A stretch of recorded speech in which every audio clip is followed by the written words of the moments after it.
shamara biyya arabaa taate taa'ina dhaggeeffadhu daqiiqaa xiqqoota. Biyya keessa jirta Awurooppaa Ameerikaadhaa iddoon kee darbi sababni isaa waliin miillu waan ta'eef. Kottu obboleettii koo hin haasofna. Aniifati garaa walii beekna. Aniifati jireenya akka wal fakkaataa jiran. Aniifati kaayyoo tokko biyyaan baase. Kottu mee dhugaadhaa goda namaa keessatti diinqa namaa keessatti ukkamamtee jirta. Uffata halluu tokkicha uffatteeti. Halluu tokkicha hojjedhu. Uffata akaakuu tokkicha. Hojii akaakuu tokkicha guyyaa guyyaadhaan hojjetta. Gadi baatee qilleensaan argattu. Hawwitee bakka feeten deemtu. Kottu sittan hima. Kaleessa namoonni baay'een isaa umurii isaa odoo hin gahin waraqaa eenyummaa baafachuudhaaf umurii isaatti dabaleetu. Nan beeka waan ta'eef. Umurii isaatti dabaleetu biyya Arabaa deema. Biyya Arabaa hin jedhamu duratti wucci. Biyya alaa akkasidha. Egaa dhuftee shamarran baay'een maatii ishiitiif, hiriyaa ishiitiif, jaalallee ishee, abbaa manaa, ilmoo ishiitiif jiraatti. Irra caalaan shamarran biyya Arabaa madaatii qabu. Kan sin ajaa'ibu ani obboleettiin keessan feesbuukii kiyya jala dhaqxanii oduu argitanii fuulli koo madaatii duwwaa ture. Funyaan koo kun madaatii qaba akkasitti naanna'e. Ilaa dhaggeeffadhaa. Ani yeroo jalqaba biyya kiyyarraa ba'u maallaqa argachuuf miti. Hin beekan waa'ee maallaqaatu. Suma dhugaa mi'aa maallaqaatu hin beekan. Biyya alaa ba'uufan ture garuu. Jechuun namoonni na argan amma soba dubbachuu hin danda'u warri na beekan jiru waan ta'eef. Biyya alaa deemuudhaaf waraqaa eenyummaa naan kennamne paaspoortii baafachuudhaaf biyya biraatirraan baafadhe.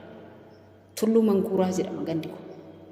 Ganda kiyyarraa waraqaa eenyummaa naan kennan paaspoortiidhaaf jennaan hoggaan hin guunne inni dida. So itti dabaluun qaba umurii koo. Umuriitti dabaluudhaaf namni waraqaa eenyummaa baasu sun immoo nu beeka. Nama ganda keenya nama nu beeku waan ta'eef hindi jechuudha umurii sanatti na dabalu. Kanaafuu maalan godhaa ganda biraarraan deemee baafadhe. Tulluu Manguuriitirraa gara Wasarbii Naaddoorraa baafadhe jechuudha. Umurii koo waggaa 21 nan baafadhe. Hin guutu garuu 21 losa. Gaafan Beeruutiin deemu mindaa ji'a kiyyaa eegee ebeluudhaa kennii, akkoodhaa kennii, meebeluudhaa kennii, adaadadhaa kennii, wasiileedhaa kennii, ebeluudhaan mana kennii jedhaan haadha kiyyaa. Ofii kiyyaaf hin jiraanne. Dhugaan sin hin jedhu. Ormaaf gin jarri sun har'a nan beekan. Otoo natti dhufanii nan beekan. Sini galee waan ani godhee fi dhiisati itti tolee jirti akkana lammataan irraa barbaadu malee homaa wanti isaan naa godhan tokko hin jiru. Dhaggeeffadhaa waa tokko sinitti hima. Namni yoo ofii isaatiin jiraanne namaaf hoo jiraatu dungoo ta'ee ifee bada ofii isaatii namaaf hin ifachuudha. Keessattuu shamarran biyya Arabaa ani dhiyoo kana reefu ofitti deebi'ee ofii kiyyaa jiraachaa jira. Otoon ofii kiyyaa hin jiraatin umuriin baay'ee na darbe. Otoon ofii kiyyaa hin jiraatin. Nuti biyya kana yeroo jiru biyya ormaa keessa yoo jiraannu uffanni nuti uffannu yuunifoormii ittiin hojiitiin uffata wal fakkaataadha guyyaa guyyaatti hojii wal fakkaataadha. Dhadhaabdee boqadhu kan nuun jedhu hin jiru. Argitanii? Even uffanni nuti binnee gallu uffata bittee intalli mana madaamii hojjetu takka uffata bittee ol keechi. Waggaa lamaan booda fudhattee galti. Uffanni ishii fuutee biyyattiin galtu suni uffata naaqaa. Intalli biyya Arabaa hojjettee galte tokko intala tuffatamte. Wii ishiin biyya Arabaatii dhufte. Ijoolleen biyya Arabaa sammuu qaban jedhu. Maaliifin iyyi jira, hojiin jira, yaadduun jira, yaada namaaf yaaddii biyya ishirraa baatee maallaqa baay'een qabdu, qabeenya hedduun qabdu hin irraanfatte. Namoota baay'eetu meeshaa odoo bira jiru meeshaa odoo farqaa qabu barbaada. Ijoollee baay'ee. Sini galee. Namni rakkoo shamara biyya Arabaa beeku jiru. Waan siin jiru obboleettii kiyya. Ofii keetii jiraachuu jalqabe. Ofii keetii. Jiraadhu amma waan biraa hundumaa gatiitii ofii keetii jiraadhu. Nan beeka. Abbaa manaa qabdaa, ilmoo qabdaa, maatii qabdaa, fira qabdaa. Jarri kun dhugumaa sirraa gargaarsa barbaadu. Garuu guutummaan guututti isaaniif jiraatta taanaan atiin duuta. Gaafa galte abbaan manaa kee akkaati biraa deemtetti si barbaada. Ishii dulloomte, ishii dadhabde, ishii bubuute, ishii maal jette barbaadu sirraa dhiise qabeenya ati ittiin guddatte sanatti fayyadamaa ishii biraa sirratti fuudha jechuudha. Ofiin jiraattu taanaan, ofiin eegdu taanaan. Maatii keessa taanaan dhibamtee irratti kufnaan maatiin kee ofii isaaniitii fuudha dhaboo ta'uu gaafataa si galtutti. namni dhibee keetiif dadhabbina kee hojii si jaallatu hin jiru. Obboleettii kiyya waan tokko si gorsu ofii keetiif jiraachuu jalqabe. Anas siin jedhe.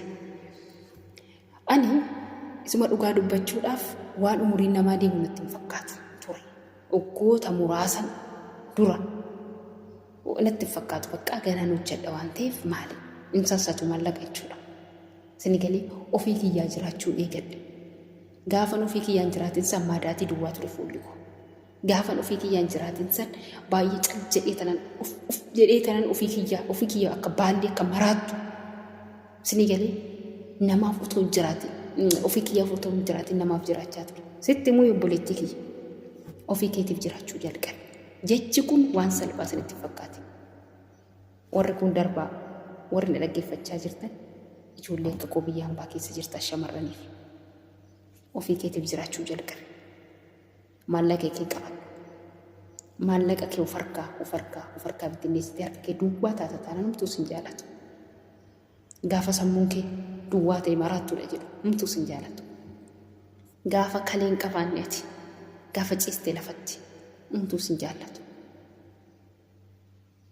Maraattuu gaafa taate ilmoon kee si wallaala. Haadha maraattuun barbaadu ilmoo. Ofii keetiif jiraadhu. Ofii keetiif. Namni baay'een ofii isaatiin jiraatu. Namaaf jiraata. Otoo namaaf jiraattee galata argattee haa ta'u. Ofii keetiif jiraadhu. Obboleewwan sirratti dhalatan obboleewwan sii gadi har'a biyya keessatti si caalaa jiraatu. Si caalaa uffata gaarii, uffata bareedaa, uffata kwaalitii isaa eeggate faashinii eeganii bitatanii uffatu. Isaati buluttuu waggaa 2-3 fuutee galtuun akkasitti sirraa fuudhaniitu uffatan. Obboleewwan keessii gadi sammuun isaanii baratanii barumsa. Ati daa'ummaa keetiin biyyaa baate dulloomtee biyyatti galte, dhibamtee biyyatti galte. Shamara biyya Arabaa jechuun kan ofii hin jiraannedha. Ofii keessanii jiraachuu jalqaba. Ofii keessanii jiraadhaa.